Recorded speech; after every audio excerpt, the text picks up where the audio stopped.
She's a 10, but she's a white woman who will change her entire personality after riding a horse. Episode 3 of Amazon's The Lord of the Rings, The Rings of Power has been out a few days now, and it serves as yet another reminder that things can indeed always get worse. I actually debated myself on making a video about it for the simple fact that I'm genuinely just more confused by it than anything. Like we've plummeted to levels so low that I question my own sanity in an attempt to understand how any functioning human older than 4 years old can enjoy this show, let alone have written it. The show is so bad that everyone has taken to social media to call each other bigots just so that they can feel the show stimulated them to some degree. Like they have to buy into the very obvious marketing ploy from Big Daddy Corporation just so that they can feel justified in having wasted any amount of time on this deflating husk of a show. Pathetic. But effective, seeing as how toxic the discourse around this mess has become.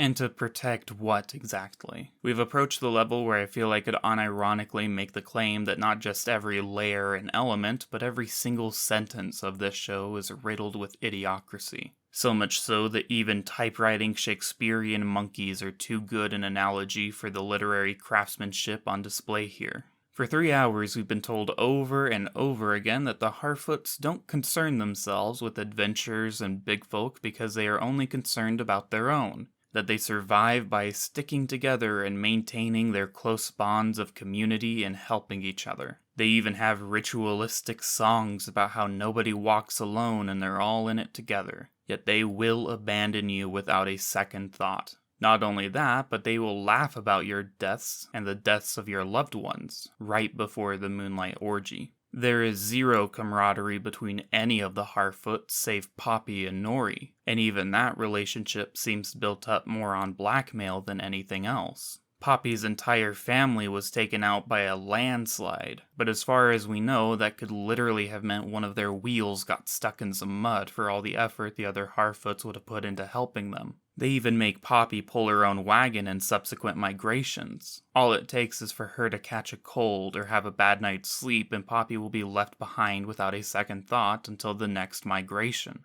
That being when they do another campfire circle jerk about how caring and loving they are. Though who knows, maybe with no other proud fellows in the caravan they won't even mention her. Largo twists his ankle and they all just co-sign not just him, but his entire family to death. You can't even twist it into some kind of moral, I'll only slow you down and waste your resources, please just go on without me and be happy kind of thing. But they are all perfectly fine with killing him, his wife, his children, just because he had the audacity to get injured while helping do something that they all forced him to do. No wonder they all sat around and didn't help when the rope broke and the log fell on him. I guess hobbits are self-centered, lazy, and unadventurous as a survival instinct. This seems like the argument that Marigold should be making to Nori. Not that she shouldn't have adventures because elves have their forests and Minns their fields of grain or whatever, but because the caravan will not hesitate to leave you if you sprain your ankle climbing a fence, or get an upset stomach from eating bad berries. It's psychotic how quickly they will abandon you. I guess that the orcs knew that Arondir was going to crawl through the tunnel and emerge in this underground pool, so they just decided to wait and hang out so that they can spook him. And his elven eyes were useless at noticing them.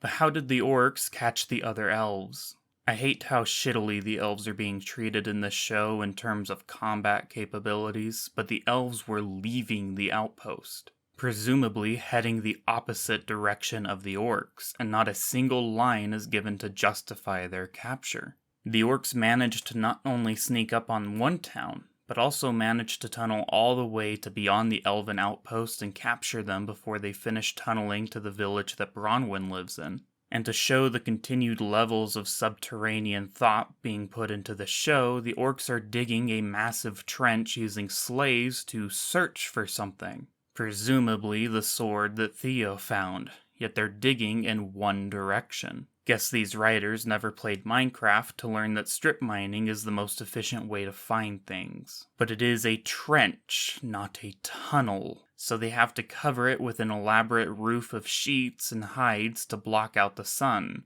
And we're given a line explaining that this digging effort is how they've been able to avoid the elves for so long.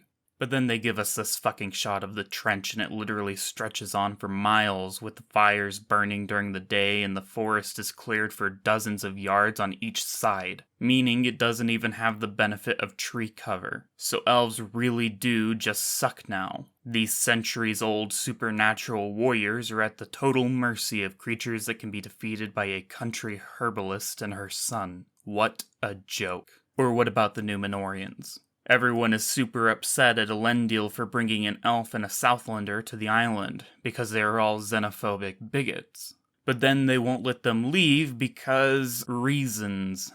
The exchange with the queen is unironically, "We don't want you here. Fine, let me leave." No. No? Well, how about we stay until you let us leave? Okay, but we don't want you here. There is just no way to make sense of this exchange. There is no prophecy or ulterior motives that can justify how mind-numbing this was to watch. What happens after the 3 days? Will they just keep the outsiders, or are they going to kill them? If so, why not kill them now? Literally everyone is super upset that Elendil brought non-Númenóreans to the island, yet there is no haste to get rid of them in any form. Galadriel is put under a form of house arrest, yet she's able to not only escape her armed guards, but travel miles on horseback to a section of the island that is still more traditional. And when she returns, she's not immediately shackled and jailed with Elendil, labeled a traitor and an elf friend. Halbrand was arrested for self-defense, but there would be a whole crowd of people at the bar who would speak positively of him and could back up his claims that the merchants followed after him. Yet he is treated worse than the elf who disappeared and has been gallivanting around the entire island and given access to their most ancient libraries. Which brings us to the map. And oh my god, how could you possibly get any stupider? So it turns out that the Mark of Sauron from episode 1 is actually just a literal drawing of Mordor. Let me say this again. It's not that the mark has a resemblance to Mordor, but still holds a deeper meaning. It is simply that, a picture of Mordor. Full stop. The first time we see Galadriel look at this picture is on Finrod's body, and her angle means it is oriented in the exact right way it would appear on the map. She does not see this symbol again for literal centuries. Again, centuries. Potentially full-on millennia. She knows this is connected to a location in some way, a message to orcs of where to gather, and she doesn't immediately look at a map. Her and every single elf, including Elrond, couldn't figure this out. She literally says that even the wisest could not discern the meaning of this symbol. She and Thondir both tell us that they searched to the ends of the earth for Sauron, which I guess just didn't include the Southlands and Mordor, despite the elves knowing very explicitly that the men of the South served Morgoth and fear that they may support the Shadow once again. She could have literally spent 1,000,000 days or more staring at maps, and she would have looked at them from all kinds of angles and at different sizes. Yet not once did she even think that Mordor looked a tiny bit like the mark she's been obsessing over. This library was built by Elros, whom Galadriel thinks fondly of, and would have been maintained for generations until the Númenóreans turned against the elves. Not once did she or Elrond or any other elf come here. Guess Númenor isn't included in the ends of the earth either. This is such baffling incompetence that you know they thought it was a clever reveal. Because the writers, like the audience that enjoys the show, have a chronic condition that causes them to forget what was written on the previous page. It's borderline depressing how easily people will fall into line to defend the big corporation of the week, but I am still hopeful for the future. Whether it's Rings of Power or something else like the next Avengers movie, there will be the big failure, and we'll see the industry shift towards valuing the storyteller's craft again. And all of this will be behind us. That rushed deadlines, heartless media, and spiteful adaptations will be the past, with a new renaissance guided by people with passion for storytelling. Regardless, I am trying to keep this video a bit shorter, so I want to wrap it up here.